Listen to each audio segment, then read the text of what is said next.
there has been some discussion about why do we consistently see a sideways movement of the Sasquatch people when we interact with them. I wonder why is that? Because it doesn't seem to me that it would tie in with soothing, because no part of what I know of the people, and this is, I'm open to hearing different points of view, but in my experience, the Sasquatch people they always know that they have the upper hand, and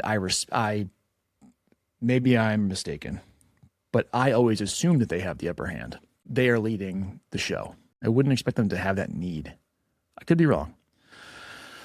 So recently, as I've been connecting more, I keep getting images of tripods. In filmmaking, if we have a dolly set like this, and so I've been like, why are they giving me images of tripods?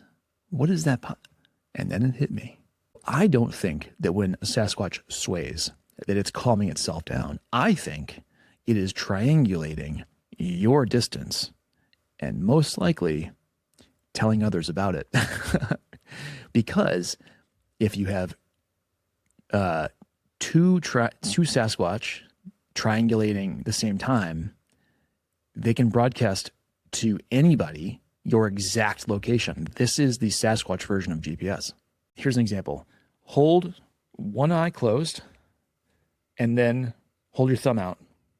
And now I want you to open the other eye and close the one you had open. Now do it again. You see how your thumb moves? You're not moving your thumb. You're holding your thumb still.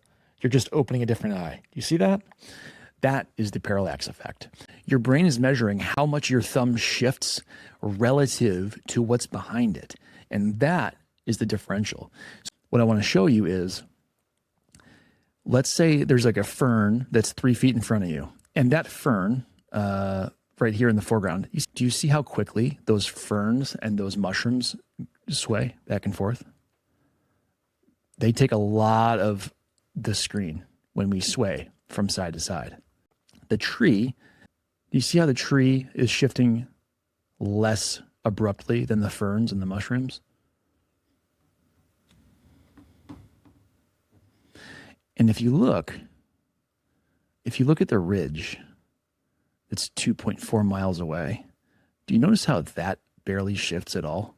So in this diagram I created, as we move back and forth, we are making note of just how much each object moves. And what we know is that these beings are masters beyond masters at understanding their environment and any changes whatsoever in that environment. So as we shift back and forth, they are gauging in real time the exact distance of anything they want to know the exact distance of. As I said, there are a lot of witnesses who describe this swaying movement, sort of assume that a Sasquatch is exhibiting some kind of distress. But to me, it's a little bit laughable. Like the human thinks that like, ooh, it's like, it sees it. Look, I'm looking at this. You might, the human might be like, okay, oh, I see. I am quietly watching a Sasquatch. And this is, sometimes it's laughable because you'll hear a story of someone that's like, yeah, I didn't even know I was there. Buddy, I've got news. No human lays eyes on one of these beings without them knowing exactly where you are. I think it's important. And I think from what I can tell, they are showing us that they are not remotely anxious, but they are the most spatially aware creature on Earth. Period.